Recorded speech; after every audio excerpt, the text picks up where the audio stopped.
Ladies and gentlemen, let me tell you something. God's daughters don't chase. They don't run after people, opportunities, validation, or attention. You know why? Because they're already chosen, already appointed, already set apart. You don't chase what's yours, you receive it when the time is right. See, the world will try to tell you that you got to run, that you got to hustle for your worth, that you got to beg someone to see your light, but that's not how royalty moves. That's not how a daughter of the Most High operates. You weren't put here to beg.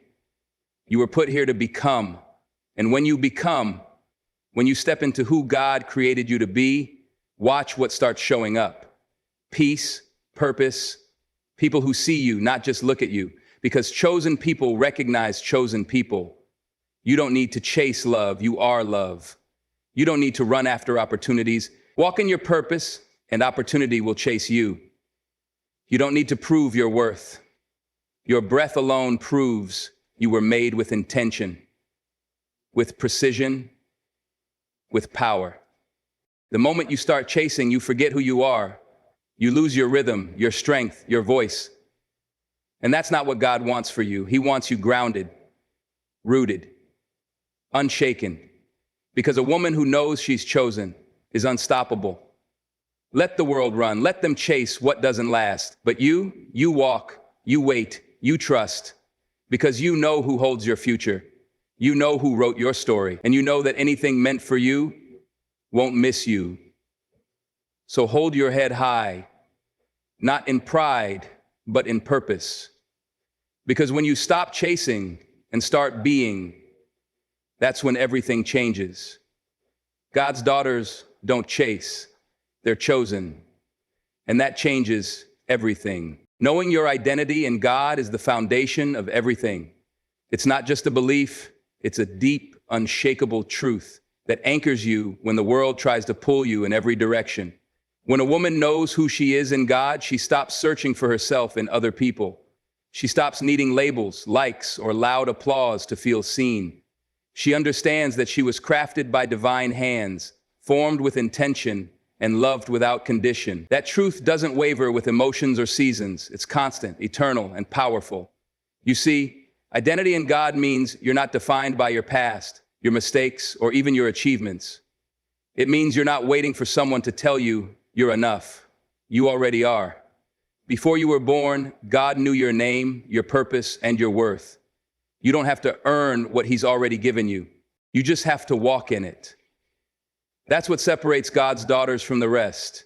They're not desperate for validation because they've already been stamped with approval from the highest authority. When you know who you are, you stop chasing things that don't align with your calling. You start guarding your energy, your time, your heart, because you understand you're not ordinary. You've been set apart. That knowledge brings peace. It silences insecurity. It keeps you rooted when life gets loud. You no longer ask, "Am I enough?" because you already know the answer. You no longer beg for crumbs when you know you've been invited to the King's table.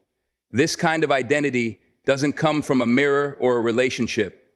It comes from time with God, from knowing His word, from letting Him tell you who you are. And once that truth settles in your spirit, there's no going back to chasing anything that doesn't choose you first. Divine timing is one of the most powerful forms of trust a person can walk in. It's the understanding that everything in your life, every closed door, every delay, every detour has a purpose beyond what you can see. It's not about everything happening when you want it to, but exactly when it's meant to. When you believe in divine timing, you stop living in anxiety and start moving in peace. You stop forcing things to happen and start allowing God to work in the unseen, trusting that His plan is always greater than your pressure. There's something sacred about a season of waiting when you know who's in control. It may not make sense in the moment, and it might not look like progress, but behind the scenes, things are shifting. God is aligning hearts, opening the right doors, protecting you from things you didn't even know could hurt you. And when you rush ahead of that timing, when you try to create your own way, you can miss the blessing that was being perfectly prepared for you. It's not always easy to trust the clock you can't see, especially when the world tells you that you're behind. But delay is not denial. Silence is not absence. Sometimes God pauses your plans to strengthen your character. Sometimes He withholds what you want to give you what you need.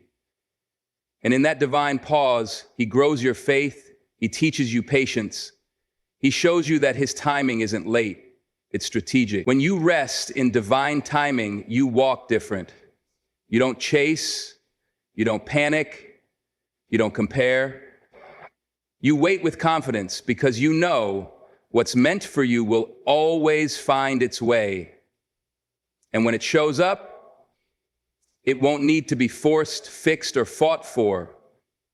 It'll fit because it was always yours. Self-worth and confidence don't come from the outside in. They come from the inside out. They're not built by compliments, attention, or applause. They're built in the quiet moments when no one's watching. When you look at yourself and choose to believe that you are enough, not because of what you've done, but because of who you are.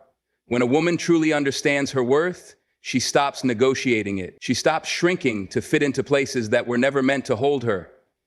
She walks into rooms knowing she belongs, without needing to prove anything. Confidence doesn't mean being loud. It doesn't mean having all the answers or always being seen. Real confidence is calm. It's steady. It's the kind of strength that doesn't have to announce itself. It's rooted in the knowledge that you were fearfully and wonderfully made. It's knowing that you bring value just by being present. That even on your worst day, your worth doesn't decrease. Even in your mistakes, your identity doesn't get erased. A woman who knows her worth doesn't chase validation. She doesn't wait for someone to choose her to feel valuable. She wakes up already chosen, already loved, already full. And from that fullness, she gives, creates, leads, and lives. She's not afraid to walk away from what doesn't honor her because she's no longer afraid to be alone. She knows that peace is better than pressure, that being true to herself is more important than being accepted by everyone else. Confidence grows when you stop comparing yourself to everyone else and start showing up as you, the real you, the one God handcrafted with purpose. And once you start seeing yourself through his eyes, there's no room left for insecurity. Because when you know your worth, you stop begging and start standing. Don't settle, not because you're better than anyone else, but because you know exactly what God placed inside you. When you settle, you accept less than what you were created for. You compromise pieces of yourself to fit into places that were never designed for your growth. And the truth is, every time you settle, you silence a part of your calling. You tell yourself that maybe good enough is all you're ever going to get. But deep down, you know that's not the truth. Deep down, you know there's more. And that more requires patience, faith, and courage. Settling comes from fear. Fear that the right thing won't come, that time is running out, that this is as good as it gets. But fear is a liar. It'll convince you to stay in situations that drain you, just so you won't have to face the unknown. It'll have you holding on to relationships that hurt, jobs that don't inspire, and habits that keep you stuck. But when you truly believe that you are chosen, you stop making fear-based decisions. You start choosing from a place of worth, not worry. You weren't created to live a halfway life. You weren't designed to be tolerated. You were meant to be celebrated. And that means walking away from anything that forces you to question your value. It means trusting that what you release will be replaced with something far greater. It means believing that God's best isn't found in settling, but in surrendering. When you let go of what's not meant for you, you make room for what is. And that takes strength, that takes faith. But most of all, it takes knowing who you are. Because once you understand the depth of your worth, settling will never be an option again. Being chosen means you were seen, selected, and set apart on purpose. It means you were never a mistake, never overlooked by God, never forgotten in the chaos of life. You may have felt rejected by people, passed over by opportunities, or abandoned in certain seasons, but none of that defines you. What defines you is the truth that before you were ever formed in the womb, God already had a plan for you. He called you His. And when God calls you chosen, no amount of human opinion can cancel that. Life will try to convince you that you're forsaken, especially when you go through loss, heartbreak, or silence. The enemy will whisper that you're forgotten, that you've missed your chance, that you don't matter. But those are lies. Being chosen doesn't mean the journey will always be easy. It means that even in the hard parts, you are never alone. It means that your steps are ordered, your path is known, and your story is still unfolding with divine purpose. Sometimes you walk through valleys and wonder if God still sees you. Sometimes doors close so hard it feels personal. But even then, even in the quiet, He's working. He's refining, strengthening, and preparing you for what's ahead. You haven't been forsaken, you've been positioned. You've been set up for a breakthrough that you couldn't have reached without the struggle. That's the difference between being forgotten and being forged. A chosen daughter doesn't chase affirmation. She carries assurance. She may not always have clarity, but she always has covering. She knows her name is written in places her feet haven't yet touched. She trusts that the God who chose her will finish what He started. Because being chosen isn't a title, it's an identity, one that can never be taken away. Choosing peace over pressure is one of the most powerful decisions you can make in a world that constantly demands more from you. The pressure to prove, to perform, to be perfect, it's relentless. It tells you that you're only valuable when you're doing something, achieving something, being someone that others approve of. But peace doesn't live in performance. Peace lives in presence. It's in the quiet confidence of knowing you don't have to force what's meant for you. You don't have to beg for a seat at the table when you are already invited by God. When you choose peace, you stop letting urgency control your steps. You start moving with intention, not desperation. You no longer chase timelines or compare your journey to someone else's. Instead, you breathe, you rest, you trust. Peace is not passive, it's powerful. It takes strength to be still. It takes courage to wait. It takes faith to believe that what's yours will come without you having to sacrifice your soul to get it. Pressure pushes you to act out of fear. Fear of missing out, fear of being left behind, fear of not being enough. But peace pulls you into alignment with God's rhythm. It reminds you that you don't have to strive to be loved, to be chosen, to be seen. You already are. Peace allows you to say no without guilt, to walk away without fear, to choose yourself without apology. A woman who values peace understands that protecting her spirit is more important than pleasing the crowd. She's not driven by the chaos around her. She's grounded by the calm within her. And that calm comes from knowing who she belongs to, from trusting that God's pace is better than any pressure the world tries to apply. Peace becomes her posture, and in that, she finds real power. Grace and dignity are not just traits, they're a posture of the heart, a way of walking through life with quiet strength. A woman who carries grace doesn't need to shout to be heard. Her presence speaks for her. She knows that true power isn't loud, it's steady. And dignity, that's the crown she wears, not made of pride, but of poise. It's the way she handles both praise and pressure, not letting either define her. It's how she stands tall even after being knocked down, not because she never felt the pain, but because she refused to stay broken.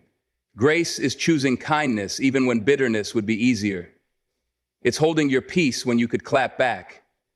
It's walking away from drama and disrespect, not because you're weak, but because you value your energy too much to waste it. Grace isn't about being passive. It's about being powerful enough to respond and wise enough to know when not to. It's strength under control. It's knowing your worth so deeply that you don't need to defend it. Dignity is knowing who you are and whose you are. It's not tied to status, appearance, or applause. It's rooted in identity. And when you walk in dignity, you won't settle for anything that forces you to beg, bend, or break. You'll speak with purpose, move with clarity, and carry yourself like you already belong, because you do. Grace and dignity don't mean you never struggle. They mean you don't let the struggle define you. You rise, you forgive, you grow, you bless even when you're bruised. And through it all, you don't lose your softness because you know it takes far more strength to be gentle in a harsh world. You move with intention because you're not just any woman, you're one covered by divine favor. When you live on purpose, you don't have to chase anything. What's meant for you will be drawn to you. Purpose is magnetic. It pulls the right people, opportunities, and favor into your life, not because you're striving, but because you're aligned. A woman walking in her purpose doesn't beg to be seen. She becomes undeniable. Her focus is different. Her energy is intentional. She's not out here trying to impress, she's too busy impacting. And that impact speaks louder than any attention ever could. Purpose brings clarity. When you know why you were created, you stop entertaining things that distract you from your calling. You don't settle for shallow connections when you were built for divine alignment. You understand that not everyone will understand your journey, and that's okay. They weren't assigned to it. You don't waste time convincing people to stay in your life. You're too rooted in your mission to be moved by temporary approval. And here's the truth. Purpose doesn't make you perfect, it just keeps you anchored. It gives your yes power and your no boundaries. It teaches you that your value isn't in how many people like you, but in how many lives are changed because you showed up as your full self. You become attractive not because of appearance or status, but because of your vision, your faith, your consistency. A woman walking in her purpose shines differently. She doesn't have to chase love, validation, or success. She becomes it. She radiates the kind of confidence that only comes from knowing she's walking the path God laid out for her. And because of that, the right people will find her, not because she sought them, but because they were always meant to meet her on the road she was destined to travel.